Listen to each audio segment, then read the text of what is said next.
오늘은 일용할 양식을 주소서라고 하는 제목으로 함께 말씀을 나누려고 합니다. 말씀을 통하여 성령님께서 우리 각자에게 들려주시는 그 세미한 음성을 듣는 시간이 되기를 바랍니다.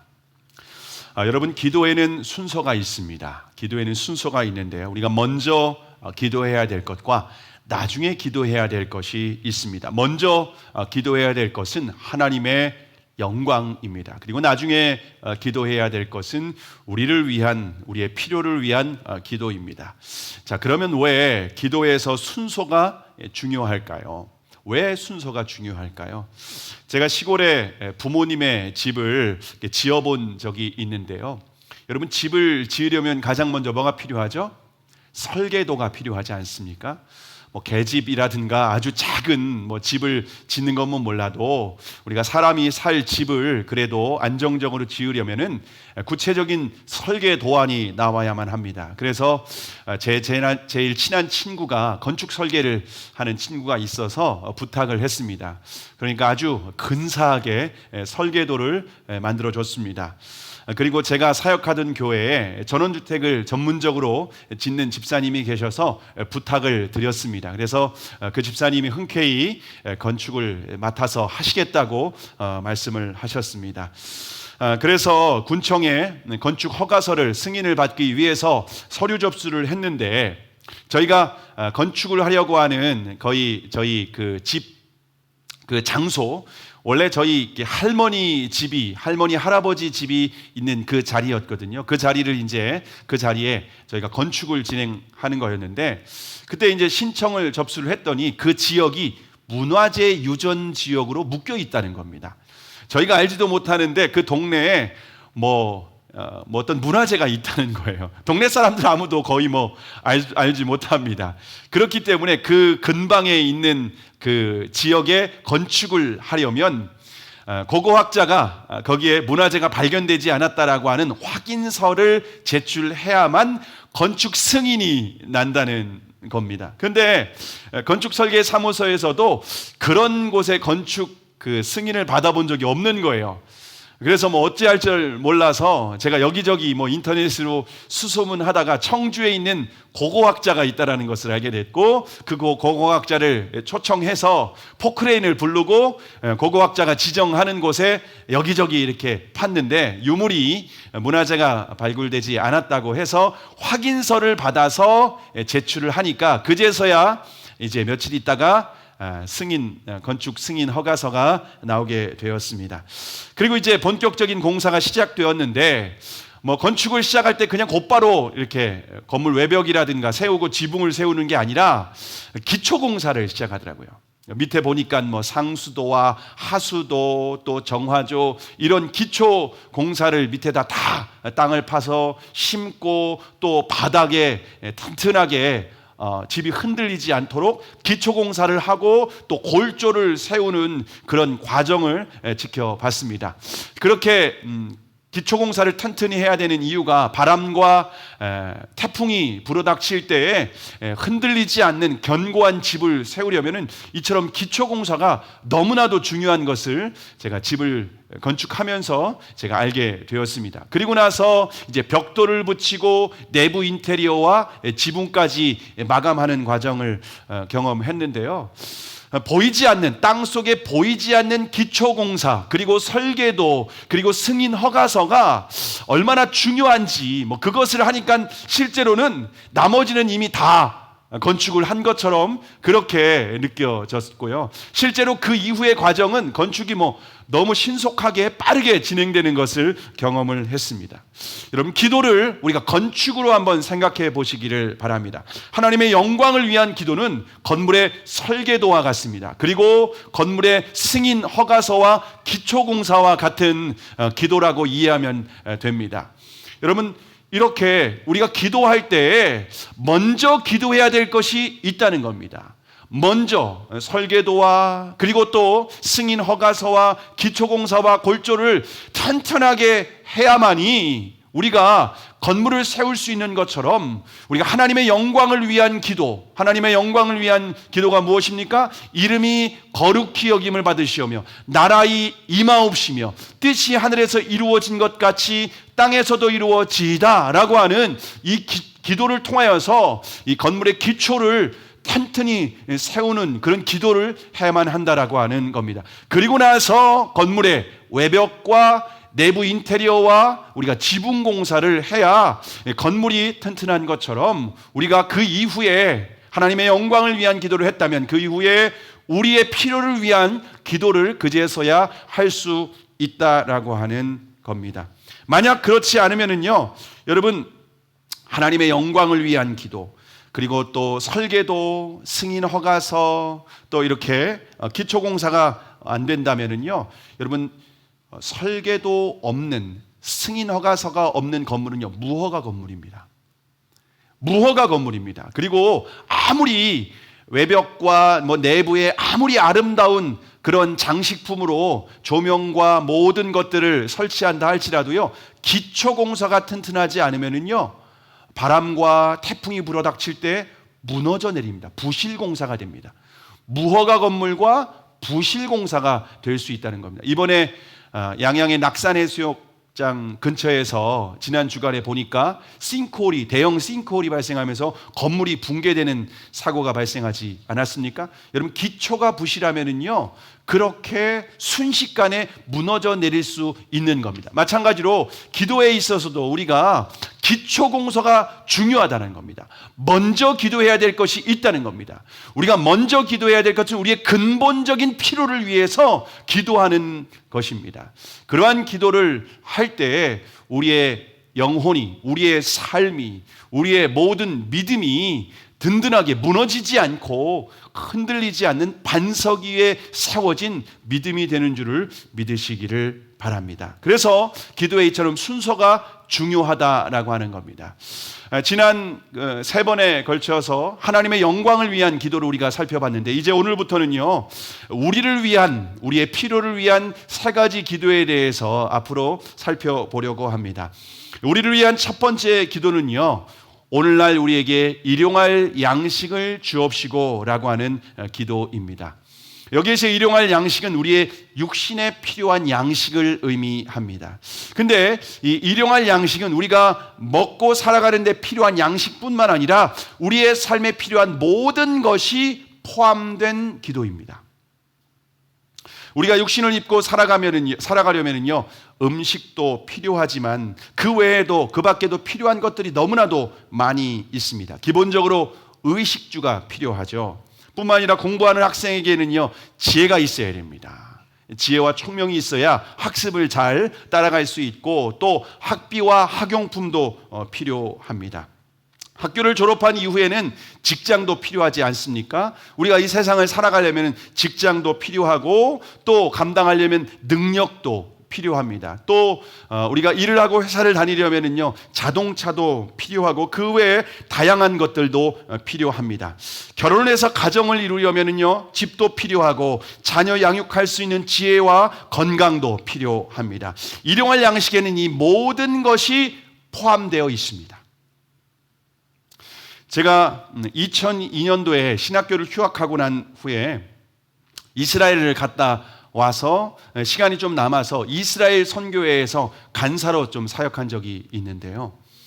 제가 선교회 사무실이 이제 서울에 있다 보니까 제가 서울에 마땅히 거처할 곳이 없어서 제가 신학교 다닐 때 같이 알던 그 형네 집에서 제가 약간 얹혀 살았던 적이 있습니다.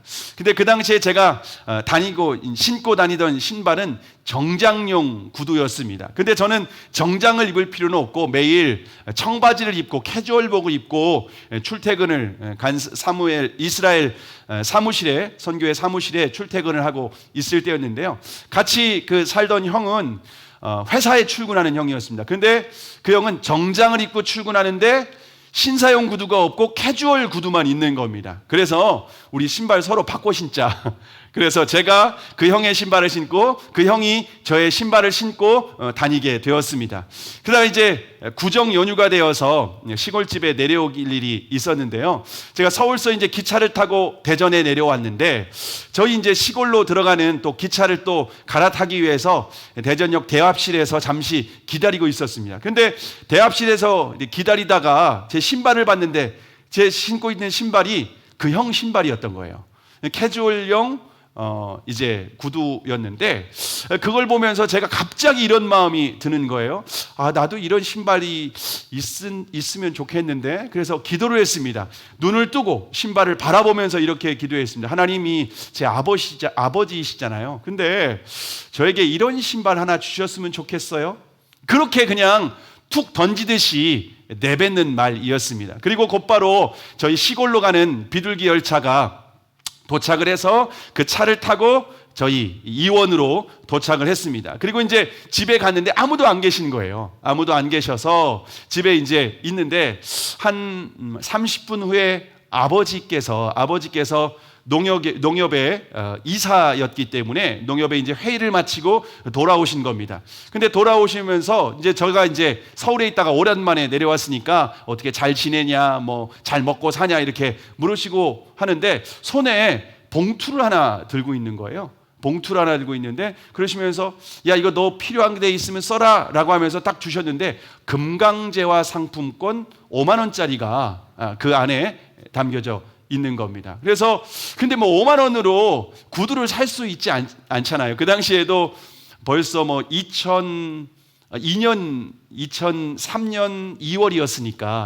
2월이었으니까 그때도 20년 전에도 구두를 사려면 10만 원 이상은 줘야 되는 상황이었습니다. 그래서 제가 방 옆에다가 그냥 탁 두었습니다. 근데 얼마 있다가 어머님이 주변에 이제 마실 갔다가 오신 거예요. 그러면서 이제 어떻게 뭐 서울에서 잘 지내고 있냐, 뭐 괜찮냐 하면서 이렇게 대화를 나누시고 옆에 딱 보니까 봉투가 하나 있지 않습니까? 그래서 이거 뭐냐고, 그래서 아버지가 농협에 회의하고 주셨다고 하면서 저에게 필요한 데 있으면 쓰라고 해서 주셨다고 하니까 어머님이 그걸 딱 보시더니 이렇게 말씀하시는 거예요.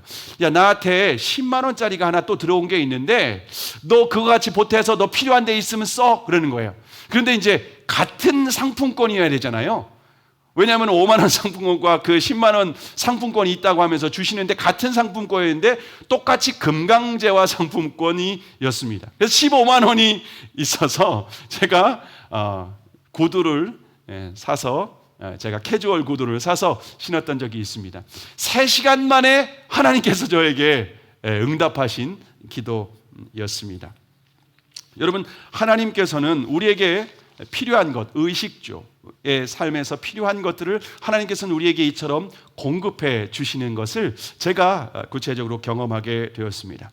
제가 하나님의 부름을 받고 신학교에 갔는데 제가 우리 전도사님하고 같은 동기거든요. 저는 26세 신학을 시작했고 대부분의 친구들은 20살에 이제 신학교를 들어온 거죠. 그러다 보니까 저는 이제 방위산업체에서 일을 하다가 갔기 때문에 공부를 뭐 원래도 안 했는데 그래도 더 안 하다가 신학교를 가니까 신학이 너무 어려운 거예요. 그래서 제가 신학교를 입학해서 매일 기도했던 게 뭐였냐면 하나님 지혜를 주세요. 저에게 소명을 주시고 신학을 공부하도록 허락하셨으니까 지혜를 주세요 라고 매일 기도를 했습니다. 매일 기도실에서 또 강당에서 하나님 앞에 지혜를 달라고 계속해서 기도하는데 어느 날 하나님께서 제 마음 가운데 감동을 주신 거예요. 뭐냐면은 제가 신학교 수업을 따라가는 게 너무 어렵고 그러니까 교수님이 앞에서 강의해 주는 모든 내용을 다 받아자 그러는 겁니다. 다 받아 적는데 좀 구분해서 적으라는 마음에 주셨어요. 그래서 빨간색, 파랑색, 검정색 펜을 샀습니다. 그리고 기본적으로 교수님이 칠판에 기록하는 것은 검정색으로 기록을 했습니다. 그리고 중요하다고 강조하는 것은 빨간색으로 기록했습니다. 그리고 설명하는 내용은 파랑색으로 기록했습니다. 그러니까 제 노트 필기는요, 빨간색, 파란색, 검정색이 다 구분되어 있습니다. 그러니까 시간이 없으면 빨간색만 읽으면 돼요. 그리고 시간이 많으면은 파란색까지 설명한 내용까지 다 읽을 수가 있는 겁니다. 그러니까 교수님이 농담한 것까지 다 받아 적었습니다. 그렇게 제가 시험 볼 때는 노트를 여러 번 반복해서 읽고 시험을 보니까 제가 강의 시간에 들었던 내용이 다 기억나는 거예요.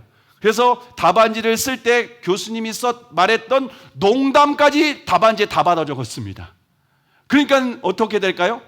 좋은 성적을 당연히 받을 수밖에 없겠죠. 그래서 신학교 들어갈 때는 우스운 성적이었지만 졸업할 때는 우수한 성적으로 졸업하신 줄 믿어주시기를 바랍니다. 신학을 공부할 때는 제가 이제 좀 공부하다 보니까 노트북이 필요한 거예요. 레포트도 써야 되고 또 사역을 하려면 설교 준비도 해야 되다 보니까 노트북이 되게 필요했습니다. 근데 당시에 신학생들 중에서도 노트북을 가지고 있는 친구들이 흔치 않았습니다.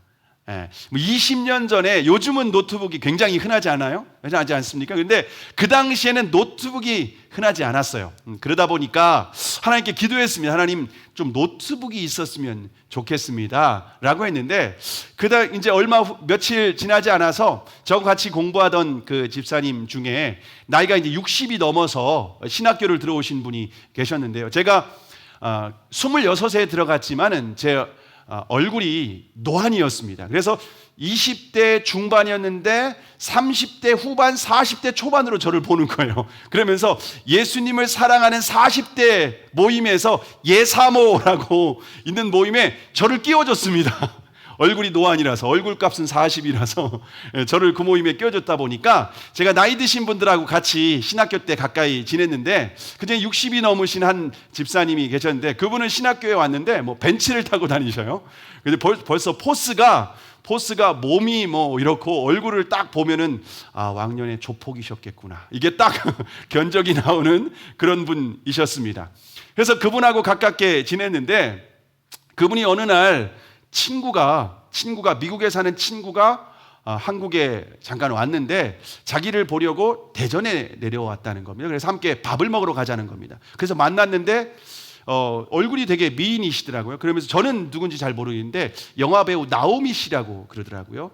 그러면서 이제 이분이 이제 일찍 영화 촬영 좀 몇 개 작품을 남기고 미국으로 들어가셨었는데, 이제 사업을 하시는 차에 이제 한국으로 들어오셨다가 이제 그분도 신앙생활 하시고 이 집사님도 신앙생활 하시니까 이제 같이 만난 겁니다. 그리고 나서 이제 함께 식사를 했습니다. 식사를 하고 이제 그분은 이제 미국으로 들어가셨는데 이 집사님이 이제 공항까지 태워다 드린 겁니다.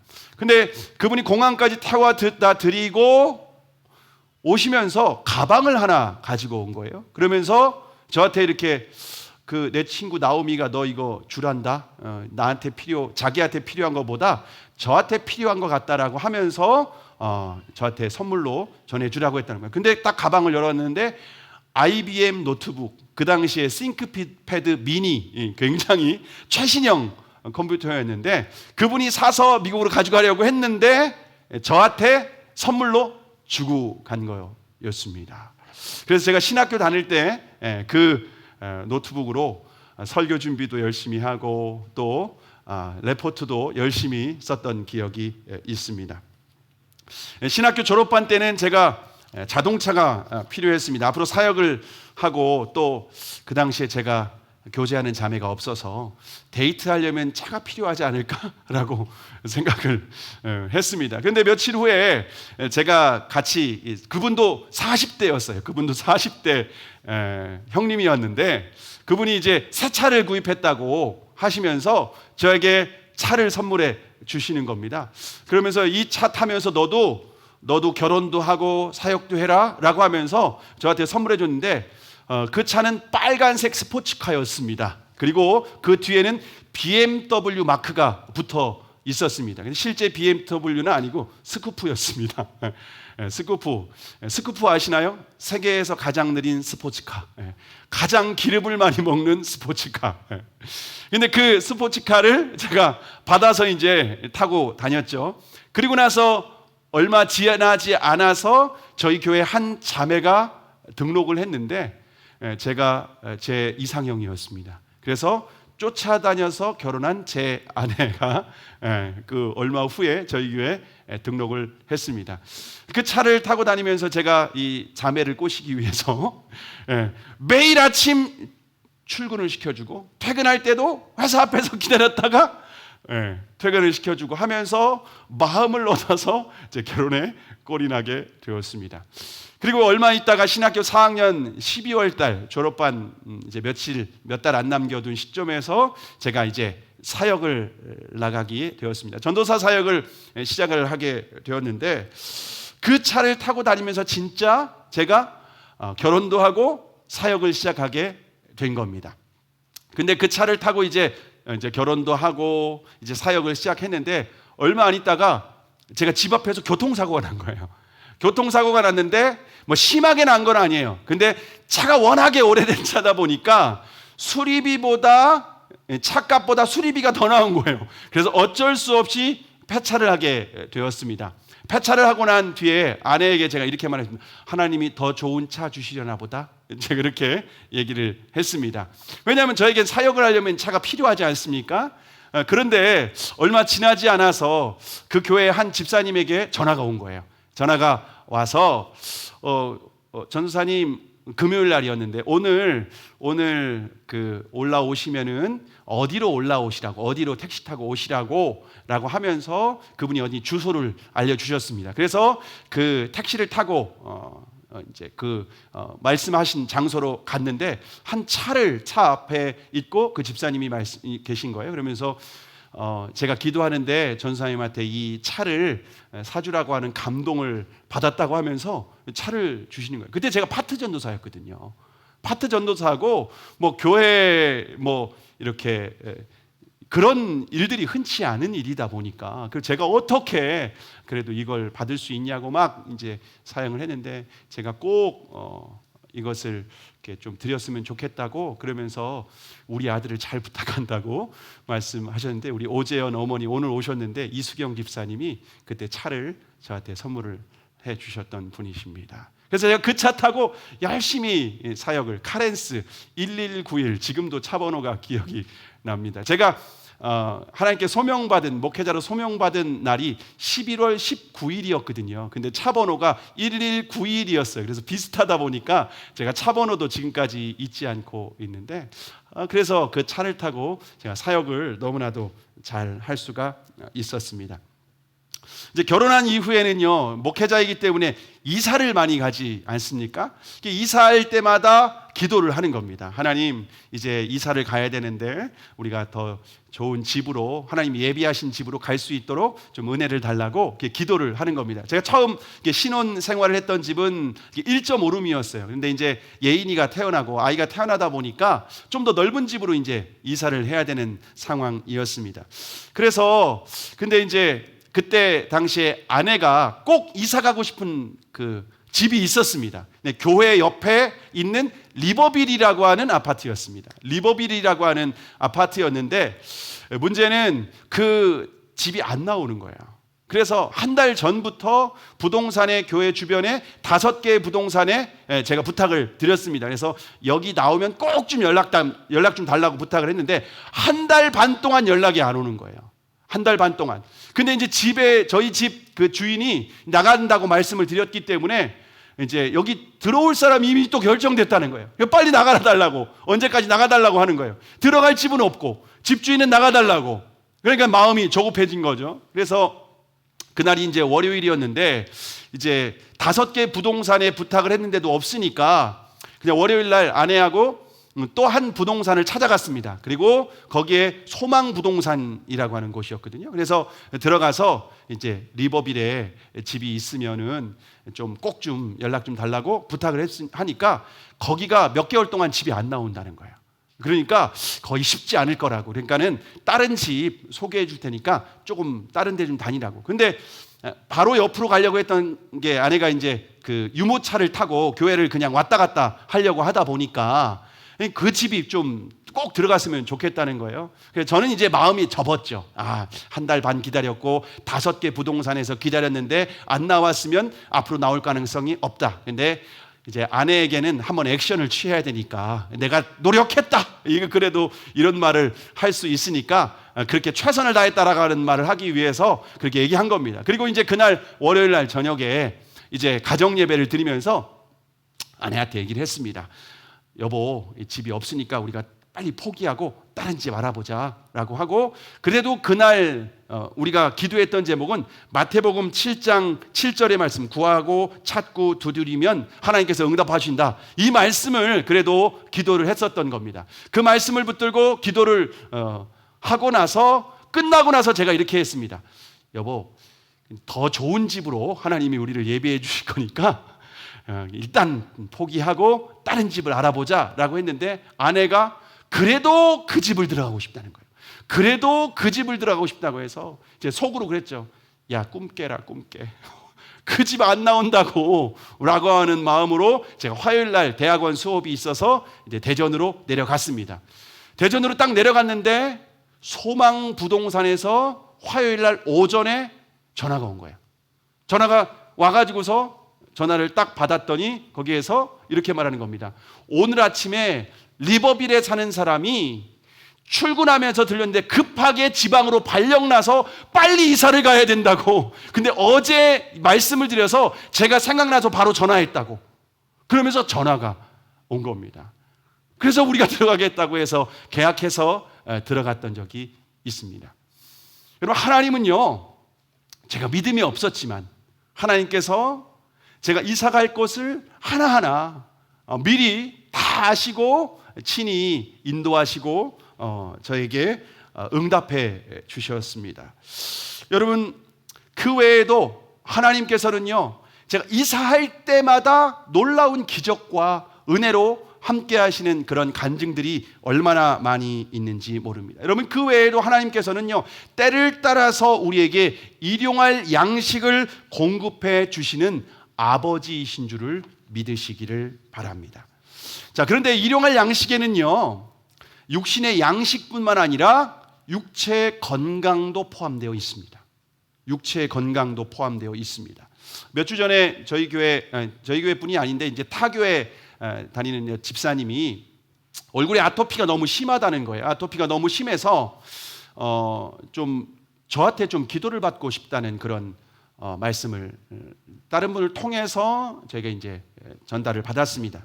근데 제 둘째 딸도 좀 아토피가 있거든요. 근데 둘째 딸도 아토피가 있는데 보습제, 아토피 보습제를 그냥 잘 바르라고 합니다. 제가 잘 바르라고 합니다. 그러다 보니까 뭐 아토피를 내가 기도해 준다고 해서 뭐 낫겠나라고 하는 마음이 제 안에 있었습니다. 그래서 좀 그 집사님에게 그런 말씀을 했죠. 뭐 제 딸도 그런데 아토피 제가 한번 기도해서 나으면은 뭐 아토피 환자들 다 우리 교회에 오라고 하지 않겠습니까? 그렇게 했더니 그래도 기도를 받고 싶다는 거예요. 그래서 그러면은 금요 성령 집회 때 오시면 제가 한번 기도해 드리겠습니다 라고 했는데, 정말 금요 성령 집회 때 그 집사님이 함께 아토피가 있는 집사님을 데리고 오신 겁니다. 그날 이제 믿음에 대한 주제로 우리가 함께 말씀을 듣고 기도하는 시간이었거든요. 그래서 제 마음 가운데 하나님께서 그분을 위해서 믿음으로 기도해 주라고 하는 마음의 감동을 주셨습니다. 마치 그 혈루병 여인이 12회를 앓는 이 혈루병 여인이 예수님의 옷자락에 손을 대기만 해도 낫겠다라고 하는 믿음으로 잡았을 때, 믿음으로 붙들었을 때에 혈루 근원이 치유되는 기적이 나타나지 않았습니까? 그 말씀을 선포하고 그 말씀을 의지해서 그 집사님을 기도해 드렸습니다. 그리고 나서 이제 제가 그 다음 주 이제 월요일부터 이제 목회자 세미나가 있었습니다. 제자훈련 목회자 세미나가 있어서 월요일 날 이제 참석을 하게 되었는데, 거기에서 이제 그 제자훈련 세미나에 참석을 하려면 무슨 이렇게 숙제를 해오라고 하면서 미리 교환을 보내준 겁니다. 그래서 그 교환을 제가 받아서 미리 1시간 전에 도착을 했습니다. 그래서 1시간 전에 도착을 해서 제가 이제 문제를 풀었습니다. 숙제를 하는 거죠. 숙제를 하는데 주제가 믿음에 대한 주제였습니다. 근데 믿음에 대한 주제가 쭉 나오면서 그 질문 중에 어떤 내용이 있었는가 하면은, 당신은 예수님께서 우리의 질병도 치유하신다는 믿음이 있습니까? 라고 하는 질문이 있는 겁니다. 그러면서 그 말씀에 거기에 교재에 보니까 말씀의 근거가 나오는데, 이사야 53장 5절의 말씀입니다. 그가 채찍에 맞으심으로 우리가 나음을 입었도다. 그리고 마태복음 8장 17절의 말씀입니다. 이는 선지자 이사야를 통하여 하신 말씀에 우리의 연약한 것을 친히 담당하시고 병을 짊어지셨도다 함을 이루려 하심이더라. 예수님이 이사야의 예언대로 병든 자들을 치유하셨다라고 하는 그 말씀의 내용입니다. 그 말씀을 제가 읽는데, 제가 그 집사님에게 금요일 날 기도해 드렸던 집사님에게 했던 말이 생각나는 겁니다. 제가 기도한다고 무슨 아토피가 낫겠습니까? 이 말이 생각나는 거예요. 그러니까 제가 하나님은 말씀을 통해서 약속하셨는데 저는 믿음이 없는 거예요. 믿음이 없는 저에게 주님께서 좀 가르쳐 주시고 좀 깨닫게 해주시고자 하는 주님의 의도가 있다라고 하는 것을 제가 느끼게 되었습니다. 근데 그때 제가 얼마 전에 관증을 했지만 제 등 쪽에 계속 통증이 있지 않았습니까? 그래서 MRI도 찍고 그리고 이제 병원에 의사와 상담을 했는데 뭐 도수 치료라든가 충격파 치료를 좀 받으면서 앞으로 좀 계속해서 꾸준히 치유해 보자고 했는데 몇 번 받았는데 뭐 신통치 않은 거예요. 그 순간은 조금 괜찮은 것 같은데 또 너무 아파가지고서 생활이 너무 힘든 상황이었습니다. 근데 그 말씀을 읽는데 먼저 내가 임상을 해야 되지 않습니까? 임상? 그러니까 제 등이 아픈 것을 위해서 기도를 해야겠다라는 마음에 감동을 받고 이제 제가 세미나에 참석을 했습니다. 근데 세미나 1강이 뭐였냐면 십자가의 능력이라고 하는 주제였는데 제일 먼저 그분이 강의를 하시기 전에 영상을 하나 보여줬는데 그 영상이 뭐였냐면 패션 오브 크라이스트에서 예수님이 채찍에 맞는 장면이었습니다. 예수님의 채찍에 맞는 장면. 제가 1시간 전에 숙제를 하면서 이사야 53장 5절의 말씀, 그가 채찍에 맞으심으로 우리가 나음을 입었도다라고 하는 말씀을 묵상하지 않았습니까? 근데 첫 번째 강의에서 예수님의 채찍에 맞는 장면이 나오는 거예요. 그리고 제가 어디가 아픕니까? 등이 아프잖아요. 이게 마음에 와닿는 거예요. 하나님이 나에게 예수님이 채찍에 맞으심으로 우리가 나음을 입었다고 했는데 내가 지금 등이 아픈데 등에 통증이 올 때마다 치유를 위해서 기도해야겠구나 라고 하는 마음을 먹고 제가 2박 3일의 그 세미나 기간 동안 등이 아플 때마다 이사야 53장 5절의 말씀을 붙들고 계속 기도했습니다. 제가 한 500번은 기도한 것 같습니다. 제 마음속으로 500번은 기도한 것 같습니다. 근데 제 마음에는 어떤 작정이었냐면 나을 때까지 기도하겠다. 왜냐하면 주님께서 약속하셨으니까. 한두 번 기도하고 끝내는 것이 아니라 나을 때까지 기도하겠다. 제가 이 마음으로 제가 2박 3일 동안 500번은 제가 기도한 것 같습니다. 근데 한 2박 3일이 지나니까 한 80% 통증이 사라졌습니다. 제가 통증이 느낄 때 80% 통증이 사라지게 되었고 그리고 지금은 깨끗하게 이 등 쪽에 병원 안 가도 지금은 치유를 경험을 했습니다. 이런 과정을 통해서 주님은 저에게 육신의 치유를 위해서 기도해라 라고 하는 그러한 제 마음의 확신을 주셨습니다.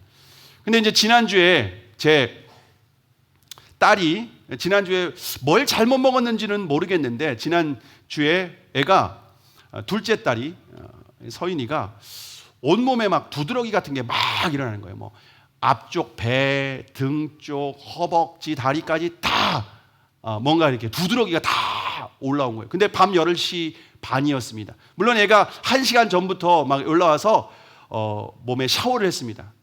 그럼 씻어봐라, 샤워도 해봐라 라고 했는데 씻고 나와서 아토피 로션까지 발랐는데 더 심하게 막 부풀어 오는 거예요. 더 심하게.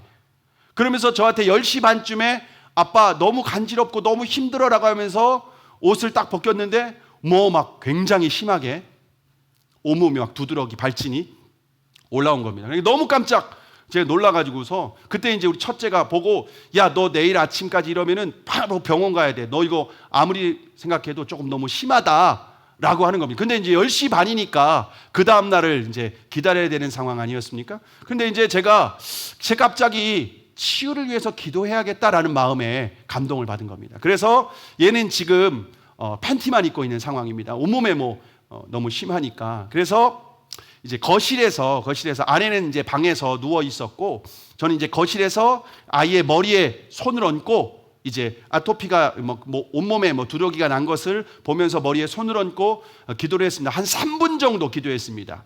이사야 53장 5절의 말씀 그리고 마태복음 8장 17절의 말씀을 붙들고 제가 간절히 한 3분 정도 기도를 하고 눈을 딱 떴습니다. 그런데 앞이 깨끗해진 거예요.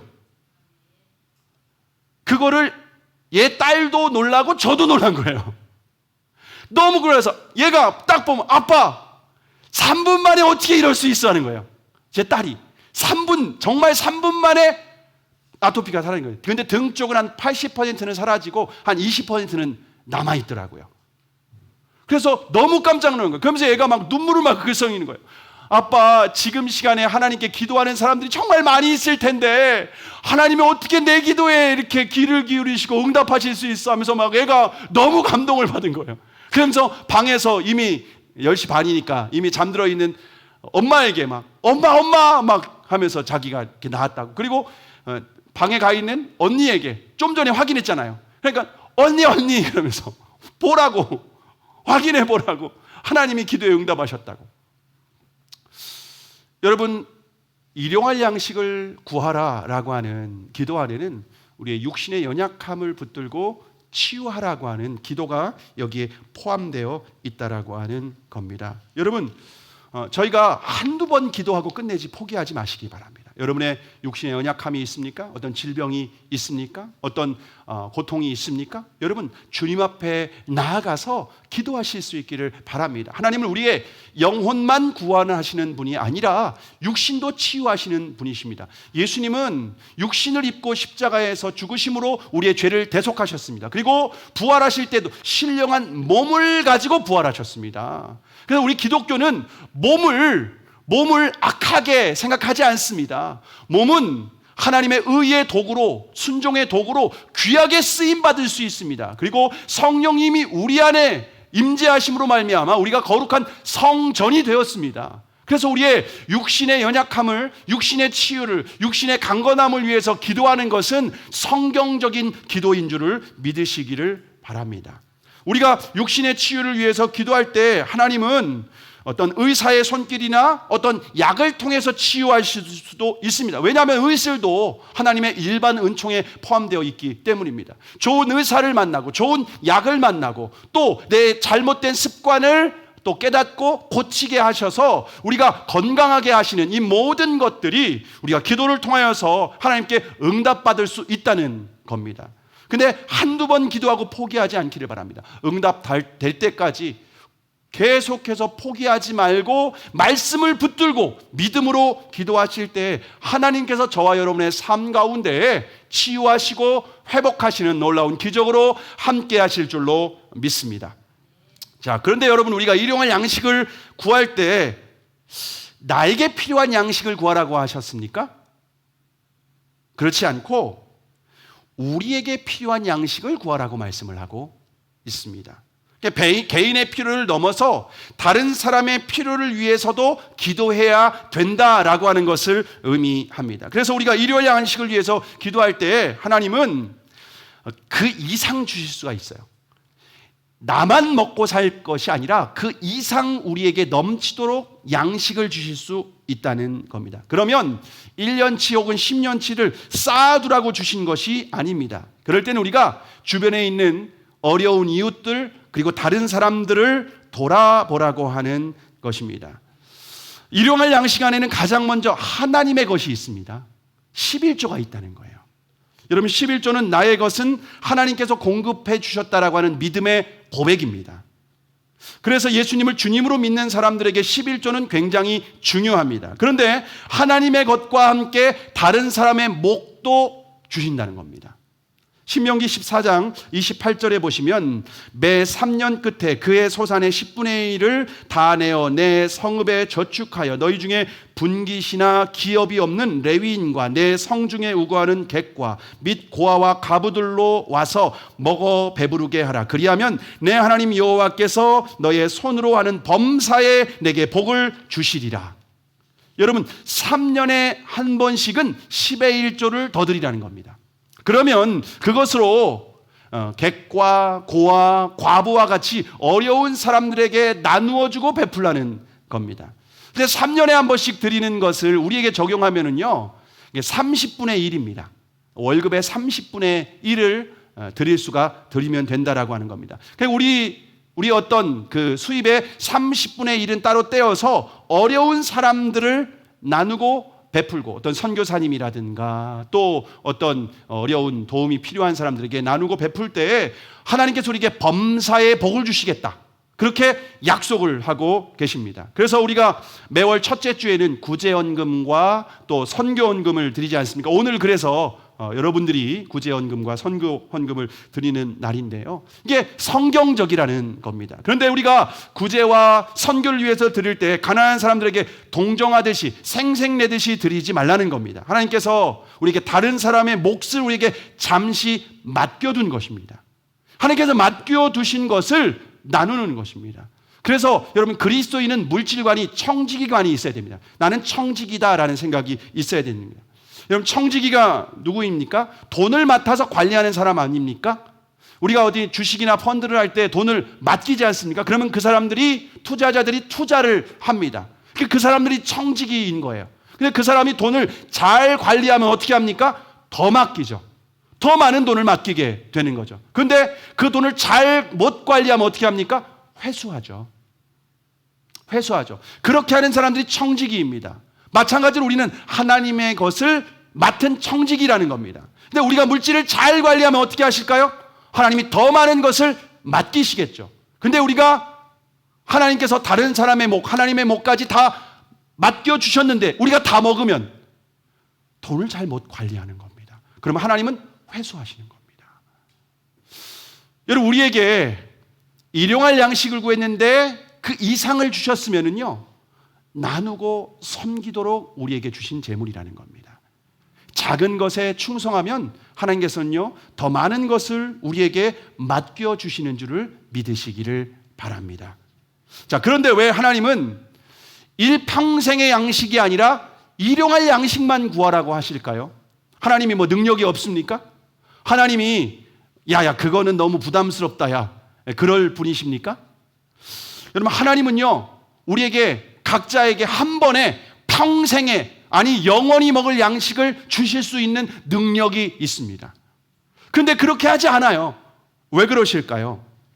여러분, 이스라엘 백성들이 출애굽한 후에 가나안 땅으로 곧장 들어가지 않고 어디로 갔습니까? 광야로 들어갔습니다. 그런데 광야는 먹고 마실 양식이 전혀 없는 곳입니다.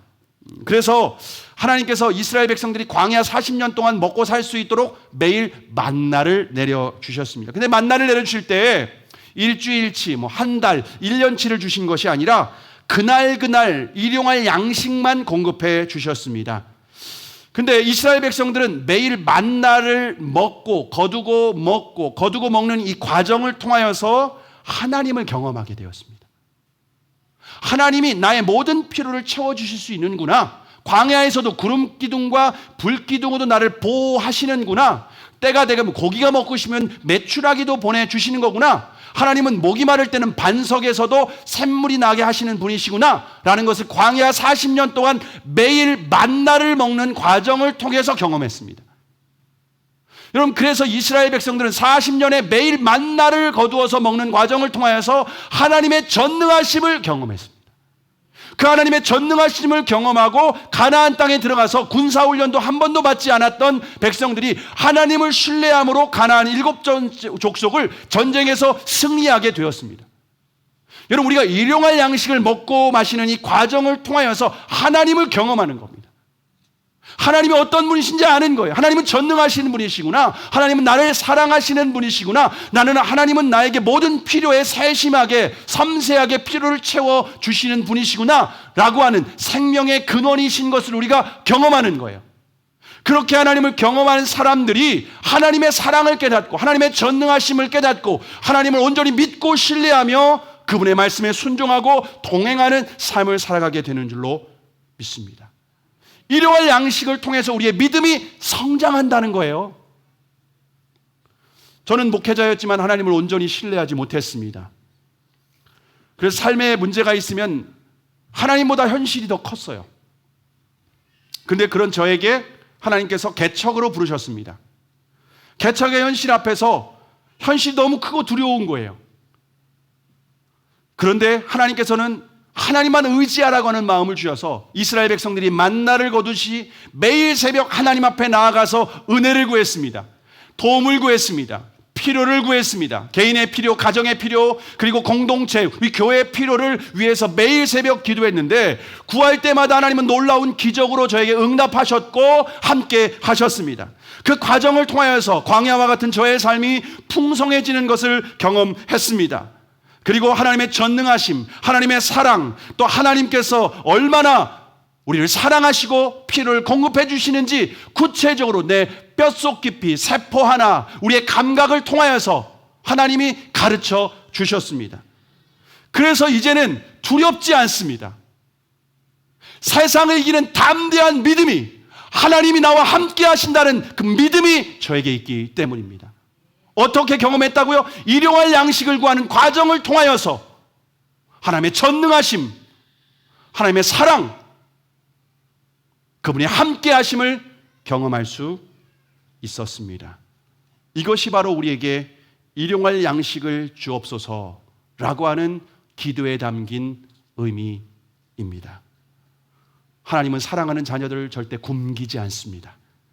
그래서 일용할 양식을 구하라 라고 말씀하십니다. 밥만 구하는 것이 아니라 지혜와 물질, 직장, 건강, 재능, 은사도 주십니다. 이 세상 살아갈 때 필요한 모든 것들을 구하시기 바랍니다. 그런데 순서가 있습니다. 하나님의 영광을 위해서 기도하고 그 틀 안에서, 그 기초 위에서 필요한 것을 구하시기 바랍니다.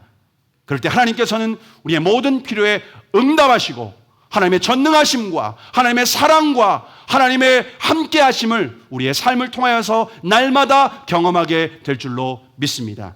그래서 우리가 세상을 이기는 담대한 그리스도인이 되기를 주님의 이름으로 축복합니다. 기도하시겠습니다.